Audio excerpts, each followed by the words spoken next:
Olá pessoal, tudo bem? Chegou a hora da gente criar estruturas um pouco mais complexas aqui nos nossos layouts, tá? E para isso nós vamos estudar algumas tags de estrutura, ou seja, nós vamos estruturar melhor o nosso layout. E antes de eu falar de algumas tags semânticas, eu quero falar como que a gente fazia antigamente, tá? Então, antes, né, a gente tinha uma tag chamada div, que era utilizada para criar caixinhas, digamos assim, tá? Então eu crio lá uma divisão na minha página, onde eu consigo organizar, colocar conteúdo lá dentro dessa div, e aí com CSS eu posso trabalhar com o posicionamento na tela, enfim, tá bem? Então a gente sempre trabalhou utilizando as tags divs, e era muito comum antigamente toda div, por exemplo, ter o mesmo ID. Então eu tinha lá o ID header para criar um cabeçalho para minha página. Eu poderia ter um ID wrapper aqui para envolver todo o conteúdo. Poderia ter um ID nave para representar a navegação principal da minha página, main content, que seria o conteúdo principal, e uma div com ID footer, que é o rodapé da minha página. Contudo, com o advento do HTML5, muitas dessas divs foram substituídas por tags semânticas. Porque pensa comigo, se todo mundo utilizava a div com alguns IDs já bem padronizados, né, por que não utilizar uma tag específica e de quebra a gente já informa para o agente de usuário o que é header, ou seja, o que é cabeçalho, o que é a navegação principal, o que é o conteúdo principal e o que é o rodapé. E foi aí que surgiram então as tags semânticas, ou seja, eu vou dar significado a cada bloquinho desse que eu acabei de mostrar para vocês, tá? Então tá aqui no próximo slide, o que a gente tem? A gente tem aqui a tag header, não confunda a tag header com a tag head, que vem dentro lá da tag HTML, tá? Irmã da tag body, bacana. Então nós temos a tag header, que vai ser utilizada para inserir o cabeçalho da nossa página ou da nossa section, já vou mostrar para vocês daqui a pouquinho. Temos a tag nave, onde eu vou colocar a navegação principal da minha página ou do meu site, né?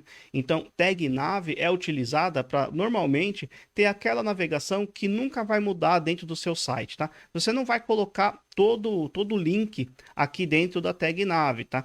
A tag nave, ela serve justamente para navegação principal. Então, pensa comigo, por exemplo, a gente tem ali alguns blogs, né? E dentro do blog eu tenho ali uma nuvem de tags, por exemplo, ou tags relacionadas, né? Links relacionadas, tá?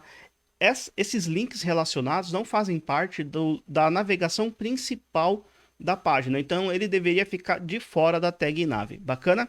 Temos aqui a tag main, que eu vou colocar o conteúdo principal da minha página, né? Tudo que não é cabeçalho, tudo que não é nave, tudo que não é footer, normalmente pode ser a tag main, né? E temos aqui o aside que eu já vou mostrar para vocês, mas pensa assim, tag main é o conteúdo principal da minha página, tá bom? E aí nós temos a tag footer, que é justamente o rodapé da minha página ou da seção, já vou mostrar para vocês, tá? Então, estas são as tags semânticas, né? Além de poder me ajudar na estruturação do layout, de quebra, também já informa para o agente de usuário o que significa cada bloquinho dessa, cada caixinha dessa, bacana? Dentro dessa estrutura aí de layout, legal? Indo para frente aqui, eu tenho outras tags semânticas, por exemplo, a section, a article e a tag aside, tá? O que seria a tag section? A tag section é uma tag que vai, digamos, agrupar um conjunto de informações que estejam relacionadas, por exemplo, tá? Na prática, a tag section ela fica entre a tag article, que é a mais semântica de todas, e a tag div, que não possui semântica nenhuma, tá? Então lembre-se disso, a tag div, você pode ainda utilizar a tag div quando nenhuma outra das tags semânticas forem adequadas, tá? Então a tag div serve para eu criar uma caixa, digamos assim, para que eu consiga utilizar com o CSS, né, para que eu consiga utilizar o CSS e formatar visualmente ali uma seção dentro da minha página, bacana?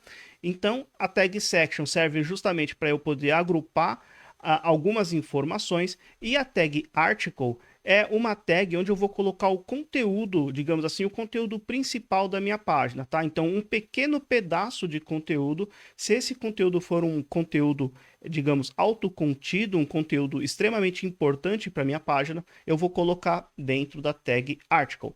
E aí nós temos a tag aside. A tag aside, apesar do nome parecer que é alguma coisa ao lado, na verdade a tag aside é qualquer conteúdo que esteja à parte ao conteúdo principal da minha página, tá? Então, você não precisa necessariamente colocar a tag aside ao lado, por exemplo, porque lembre-se, semântica é HTML, visual é CSS, tá? Então, se está ao lado, se está acima, se está abaixo, quem cuida disso é o CSS. O HTML é simplesmente semântica, né? É simplesmente informação. Então, se um conteúdo está à parte ao nosso conteúdo principal, esse cara tem que estar dentro dessa tag aside. Por exemplo, o que poderia estar dentro dessa tag aside? Por exemplo, um banner, tá? Então, um banner de uma propaganda, por exemplo, não está relacionada, né, com o conteúdo da minha página, ele poderia estar dentro dessa tag aside, independente se esse banner vai aparecer ao lado, na parte de cima, na parte de baixo da página, independente. Bacana, pessoal? Indo para frente, nós temos aqui as tags não semânticas. Como eu falei, nós tínhamos a div e nós temos também a span. Essas duas tags servem somente para me ajudar em questões de layout, né, de design da minha página, e elas não acrescentam qualquer valor semântico. Então, o motor de busca, o agente de usuário, não vai entender que isto tem um significado para o conteúdo da minha página, tá? Qual que é a diferença da div e da span? A única diferença é que a div, por padrão, é um elemento de bloco, ou seja, ele vai ocupar 100% da área disponível e vai gerar quebra de linha, e a tag span, ela não vai gerar quebra de linha e também não vai ocupar 100% da área disponível. Então, na prática, a span, ela por padrão, é um elemento de linha, né? Ou seja, possui o display inline por padrão, tá? É como se fosse, por exemplo, uma div se comportasse como um parágrafo e a span se comportasse como uma tag B, por exemplo, ou uma tag EM, por exemplo, uma tag A, que são elementos de linha. Só fazendo uma analogia aí para você entender. Bacana, pessoal? Indo para frente, só para você ter um exemplo, né, de como era feito lá quando a gente trabalhava com o HTML4 e agora utilizando o HTML5. Então aqui eu tinha uma div com o ID header, tinha uma div com o ID menu, uma div com o ID footer e aqui duas divs com a class, né, como eu tenho mais de um, com uma class post. Isso agora pode ser substituído semanticamente, né, por essas tags. Então tag header, tag nav, tag footer e as tags articles. Bacana? Então, não só eu posso estruturar o layout visualmente, como eu posso dar carga de informação, posso dar semântica, o que é cada coisa aqui dentro da minha estrutura da minha página. Bacana? Indo para frente, tem um outro exemplo aqui, coloquei a fonte de onde eu peguei esta imagem, tá? Então é só um outro exemplo, olha só, temos a tag header, a tag nav, a tag footer e a tag aside. E lembrando, a tag aside não significa que necessariamente você sempre vai precisar colocar ao lado, né? Porque talvez pode confundir um pouquinho. Se eu tenho conteúdo ao lado, eu vou usar aside. Não, não é bem assim. Aside é um conteúdo à parte ao conteúdo principal, tá? E aí, olha só, eu tenho uma section e dentro da section eu estou agrupando, tá? O header, o article e o footer. Então, é como se eu tivesse dentro dessa section um grupinho que faz sentido nesse conteúdo, tá? Então, um cabeçalho e um article e um footer meio que relacionados. E aí, para que eu possa agrupá-los semanticamente, eu vou utilizar a tag section. Bacana? Muito bem, indo para frente. E aqui eu tenho um exemplo um pouquinho mais complexo, tá?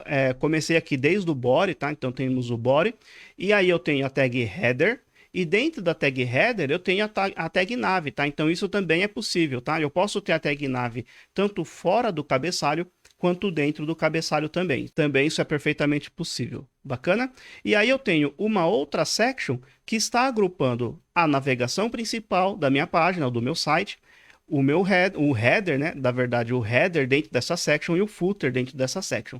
Repara como a tag section ela serve para que eu consiga agrupar de uma forma organizada as informações, tá? Então é para isso que ela serve, porque se eu tiro esta section daqui, este header passa a concorrer com o header de fora. Então eu coloco uma section e aí eu consigo agrupar todas essas tags, digamos assim, numa hierarquia lógica, tá? Então aqui eu tenho uma lógica de estrutura. Bacana? Da mesma forma, eu tenho aqui uma tag section, aí eu tenho um header e dentro, né, dentro desta section eu tenho dois articles, tá? Então temos dois articles. E dentro do article eu também posso ter header. Eu posso ter cabeçalho tanto dentro do article quanto cabeçalho dentro da section, tá? E aí, dentro do article, eu tenho dois parágrafos e um cabeçalho, desculpe, um rodapé, um footer.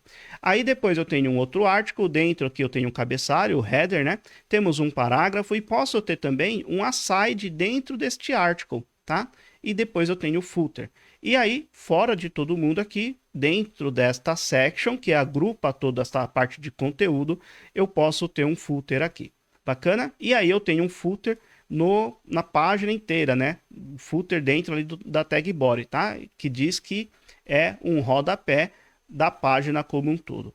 Bacana? Então repara que não tem uma regra, o que é certo e o que é errado, você sempre vai fazer do jeito A ou do jeito B. Não, depende de cada layout, depende da informação que você tem e da carga semântica que você quer passar para aquela informação. Bacana, pessoal? Muito bem, indo para frente, chegou a hora da gente praticar um pouco, tá? Então, qual que é a ideia? Qual que é o desafio que eu quero que vocês façam? Eu vou passar um arquivo zip. Aqui nos recursos dessa aula, você vai fazer o download e vai descompactar esse cara, tá? O que que vai ter dentro desse arquivo zip? Basicamente, vai ter o conteúdo e as imagens, tá? Essas imagens para você montar esta página. Bacana? Então, pensa primeiro em como que você vai estruturar o seu layout, né? Estruturar as suas tags semânticas olhando para esse design daqui, tá? Então, mais ou menos, olha só, deixa eu voltar alguns slides. Olhando para aquela imagem e olhando para algo parecido com isso, ou isso, bacana? Ou alguma coisa assim, como que você colocaria aqui as suas tags, tá? Tag header, tag nav, tag section, article e por aí vai. Então, pensa primeiro na estrutura do HTML, bacana? Você pode tanto fazer um desenho aí no papel, tá? Papel e caneta, ou você pode pegar e imaginar alguma coisa aqui em cima, né, dessa imagem aqui. Você pode fazer no computador também. Esteja à vontade, tá bom? Fique à vontade.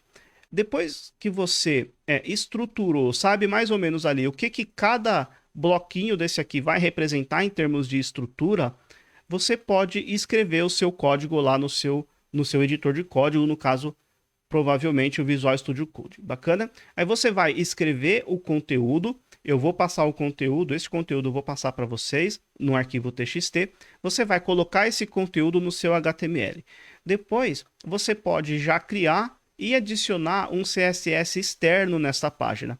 E aí você pode tentar fazer esse CSS para deixar mais parecido possível. Faça o que você conseguir, tá bom, pessoal? Faça o que você conseguir, porque no próximo vídeo eu vou mostrar como que eu fiz o meu HTML e como que a gente pode fazer o nosso CSS, tá? A gente vai fazer junto o CSS. Se você quiser se aventurar no CSS e já tentar fazer com tudo aquilo que a gente já viu até agora no curso, seria muito bom, seria muito proveitoso, porque você vai se forçar a praticar, mas enfim, não se preocupe se não conseguir algum detalhezinho, tá? Fique tranquilo que a gente vai fazer junto essa parte, especialmente essa parte de opacidade. Tem uma opacidade aqui que eu ainda não mostrei. Enfim, algumas coisas pode ser que você tenha um pouco de dificuldade, não se preocupe ainda, eu vou fazer junto com vocês e no decorrer do curso vocês vão ter a possibilidade de praticar mais e mais até ficar tinindo essa questão aí. Bacana, pessoal? Então é isso aí, um forte abraço e até o próximo vídeo. Até lá!